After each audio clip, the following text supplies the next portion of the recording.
Et c'est parti pour nos amis les scorpions. On va regarder votre horoscope pour le mois de mai. On va regarder niveau sentimental, professionnel et l'énergie qui vous accompagne pour le mois de mai. Allez, on commence par le côté cœur. On vous parle de pause. Ah, on vous dit d'être prudent. Ok. Ok, bon, on va commencer par les couples. On va la mettre là. Comme ça. Vous voyez bien. Donc, pour ceux qui sont en couple, je pense qu'actuellement, c'est une période extrêmement compliquée. Je pense que vous êtes même en pause, il y a un manque de communication, il n'y a pas d'échange. Vous avez découvert quelque chose qui ne vous plaît pas du tout. En plus, vous avez l'impression que votre partenaire va pas au bout, au fond des choses, que c'est vraiment que tout reste à la surface, que ça, il n'y a pas de profondeur, qu'il n'y a pas vraiment de discussion, qu'il n'y a pas d'honnêteté. Il y a quelque chose. Il y a quelque chose qui, vous avez énormément de doutes, d'accord? Et là, ce qui ferait que ça pourrait au moins se décanter ou au moins de comprendre quelque chose pour au moins vous libérer, c'est d'avoir une vraie conversation avec votre partenaire. Mais le problème, c'est que il est muré, il est dans un silence et il n'a pas envie. Et le truc, c'est que c'est vous. C'est vous qui le relancez, c'est vous qui allez. Il y a vraiment cette dépendance affective où c'est plus fort que vous avez besoin d'avoir de ces nouvelles, vous avez besoin de comprendre. Et lui, il est, pour l'instant, en tout cas, vous n'êtes pas dans le même train. Lui, il n'a pas envie de discuter, il n'a pas envie de se justifier. Et vous avez besoin de comprendre certaines choses.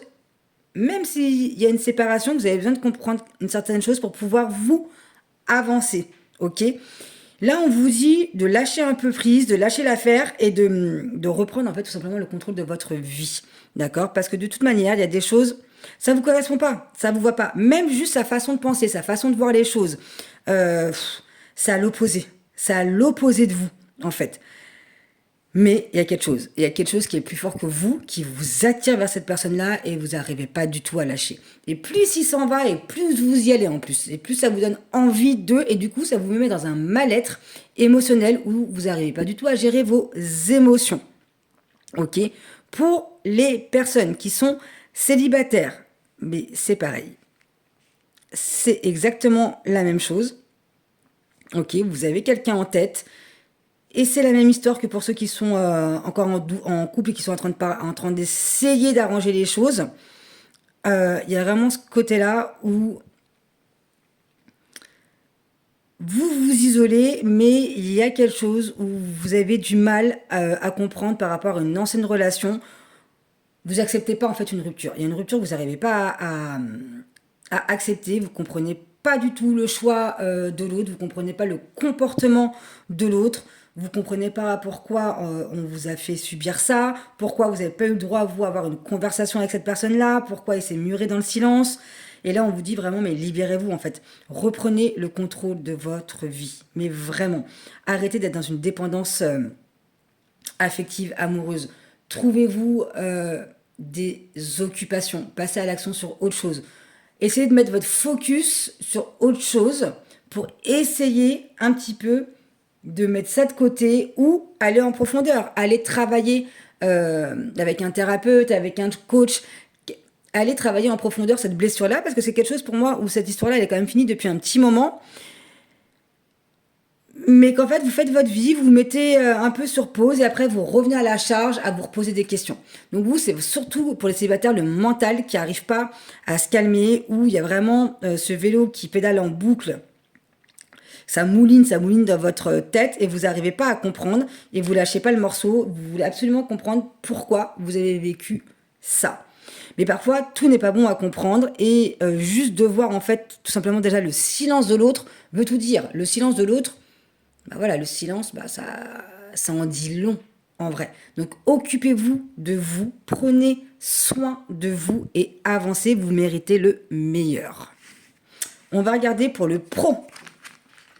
Qu'est-ce qui vous attend, mes amis les scorpions, pour ce mois de mai?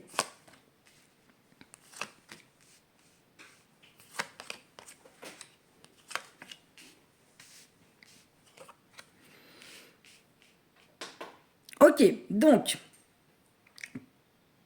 pour le côté professionnel, pour les scorpions, il y a vraiment cette notion où vous avez l'impression que rien n'avance. Vous avez besoin de repos, vous êtes fatigué. Je pense que vous êtes en plein changement de carrière, en plein changement de voie dans le niveau professionnel. Peu importe si vous travaillez, si vous êtes en poste ou pas en poste, en tout cas, vous avez vraiment cette notion-là de faire naître un projet, d'avoir des nouveautés pour votre vie professionnelle. Vous avez vraiment envie de vous élever à un niveau supérieur. Vous changez complètement de direction, mais vous avez du mal. Vous avez du mal à savoir par quel bout commencer, euh, comment entreprendre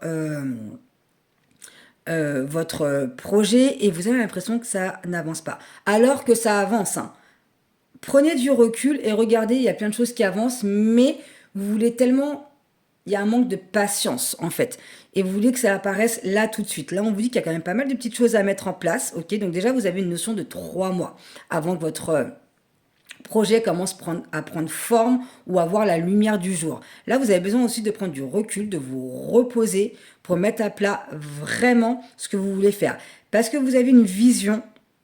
Ok, vous savez ce que vous voulez, mais c'est pas clair. Vous savez pas comment commencer, par où, comment structurer, comment organiser, comment mettre les actions pour que ça puisse avancer. Par contre, ce nouveau projet-là que vous souhaitez mettre en place, il est bon pour vous. Donc ne lâchez pas, c'est quelque chose qui va aboutir et qui va évoluer dans le temps, ok, et qui va vous permettre aussi d'en vivre. Donc ça, c'est extrêmement important. Donc gardez bien en tête, voyez, essayez de voir les choses sur le long terme et pas sur le court terme. Et on va regarder l'énergie qui vous accompagne pour le mois de mai. Et là, on vous parle de votre chakra racine. Donc, vous avez besoin pour ce mois de mai-là d'ancrage, de stabilité, de force. Ok, on vous demande vraiment d'avoir les pieds sur terre, de rester vraiment focus, peut-être sur votre projet pro ou même par rapport à votre vie sentimentale, de vraiment d'être là, d'essayer d'avoir un maximum de stabilité. C'est vraiment l'énergie qui va vous accompagner pour le mois de mai, ça va être la stabilité.